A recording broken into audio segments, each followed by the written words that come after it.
you, Randy. Thank you, Cheryl. I want to thank you so much for all your efforts in getting this event together. I want to thank all the other candidates who have stepped forward for races this fall here. I want to thank the other organizers of this event and for you taking time out of your busy schedules to come out here this evening.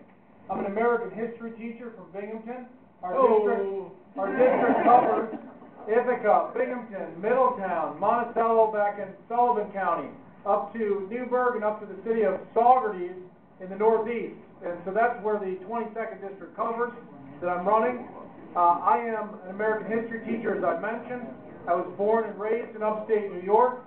The economy continued to get worse and worse as we got into the 90s. I saw friends lose their jobs. My brother lost his job. He moved down south. And unfortunately, here in New York State, that's not the exception, but that's the norm. We all have friends and families who have lost their jobs, who can't be here because of the economic situation. And I know a lot of our challenges are on the New York State level, but Washington is piling it on. And that's what this election is about for those running for United States Congress and federal office, about fighting the mess in Washington right now. I want to commend all of you who are involved in the Tea Party movement. As an American history teacher, I know we're at a critical point right now. And I believe we will look back at this point in history and say this was the moment when a brave group of Americans, men and women, stood up for their country to take their country back. I've been inspired by the people I've met who have gone down to Washington time and time again to stand up for our rights, to stand up for our liberties, to say, I care about this country, and I want to get this country back on track. I want to talk to you just for a minute about what we've seen in the last year and a half in Washington. They've spent and they've spent. They bailed out the banks. They bailed out Fannie Mae and Freddie Mac. They bailed out the auto industry. They've racked up a $12 trillion debt. They're forfeiting our future, our children's future, and our grandchildren's future. Have you had enough? Yes! We had this healthcare situation arise. We had healthcare town hall meetings around the country. My opponent, Maurice Hinchey, refused to hold a meeting. I had one, and I wasn't even a sitting member of Congress. Congress listened. The American people spoke. They said we want improvements in healthcare, but we don't want more government controls and government mandates and takeovers. We had the Cornhusker kickback. We had the Louisiana Purchase. We had a healthcare bill that came through that results in the largest cumulative tax increase in our nation's history. Have you had enough? Yes! At a time when they're taking away rights from Americans, they're trying to give more rights to terrorist suspects. And look at our economy here. Unemployment continues to hover around 10%. Jobs keep leaving the state and leaving this country. Have you had enough? Yes! Well, I've had enough, and I'm running for United States Congress. And it's time to take out the career politicians in Washington like Maurice Hinchey and to start to take our country back. And that's going to start this November.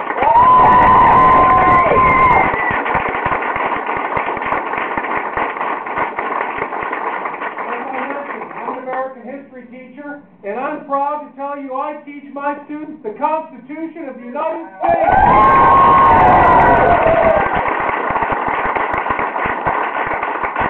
I teach Article 1, Section 8, which defines the powers of the Congress. Thank you, sir. The powers of the Congress in Article 1, Section 8, and they're very limited. It's national security. It's immigration law, which, boy, are we doing a lousy job on. There's a few other specific powers. I teach the Second Amendment, which defines the right to bear arms. And I teach the 10th Amendment, which says all those powers, not given specifically to the federal government of the United States, are reserved to the people and to the states. And these are the type of principles that we need to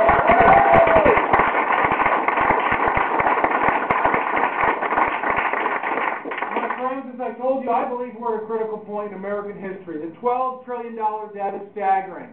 And I think our economic problems, our problems with too much government in Washington, it all comes down to this simple fact, that the government is trying to do too much, that the government is outside its constitutional mandate, that the government is trying to be all things to all people. We're offering a bold plan for America in our platform, and it starts with cutting waste in Washington. I was down there for a few years as a congressional aide. I saw how to get things done, but I also saw the mess, and I saw the waste. Our plan calls for a few basic things. One, we need to take a page out of Ronald Reagan's playbook. When he was elected to office, he brought in business leaders. They scoured the federal government. They basically did an audit of the federal government. They went through agency by agency and looked at for waste.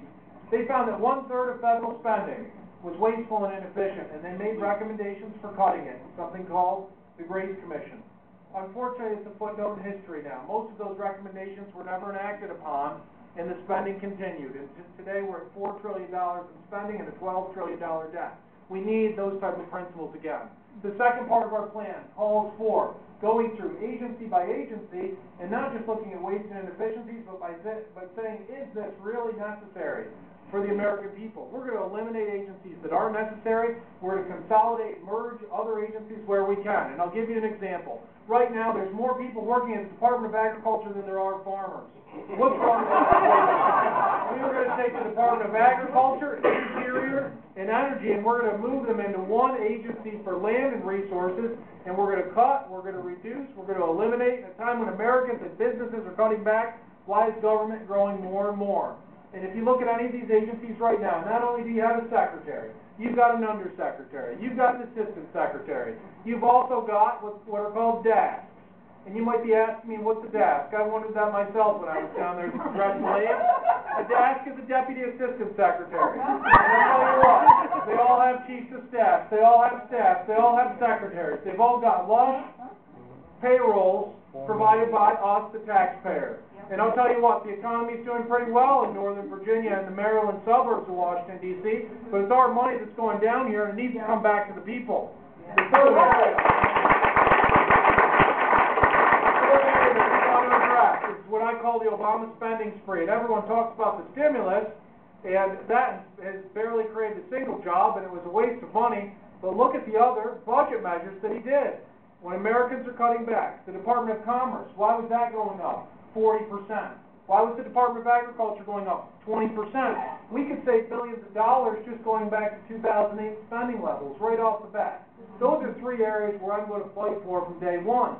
And I mentioned I was down in Washington before, and I'm being bold here. I'm going against a long-term member of Congress, but we can win in this year. We can win. We know from Scott Brown that all things are possible. And from day one, I'm going to say to those freshman members of Congress, I'm going to say, look, elect me as your president. Let's work together. You all talked about cutting waste.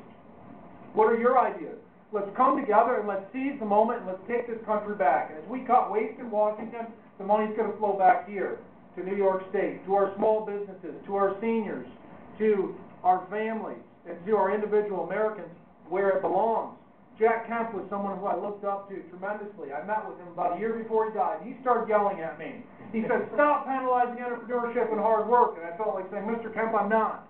But I had the message very clear. I knew it already, but he underscored it for me. The government is. The government is penalizing entrepreneurship and hard work, and it's time to cut that waste in Washington, bring the resources back here to New York State, to our businesses and to our families.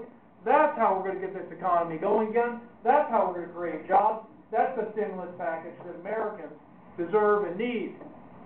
And I'll tell you, my opponent, Maurice Hinchey, goes without saying he's on the wrong side of all these issues.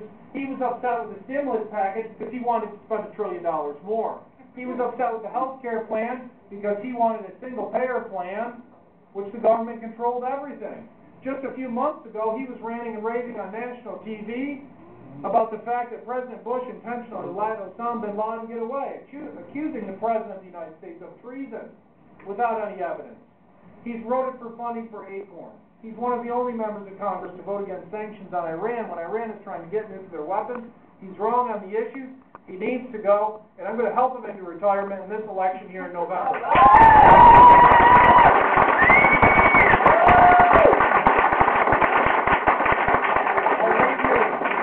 I'll leave you with a few images from the American Revolution. The Constitutional Convention, when the Founding Fathers convened, it was a tumultuous time for our nation as well. And you can picture Ben Franklin sitting there in the front of the convention, and George Washington was sitting in the front, and at the top of Washington's chair was an etching of the sun.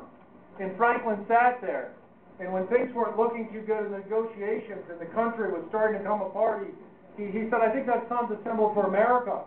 And he wondered whether the sun was rising or setting. For a while he thought it to be setting. He said, America's best days have passed it by with the glory of the Revolution, and that America was going to fade out of existence.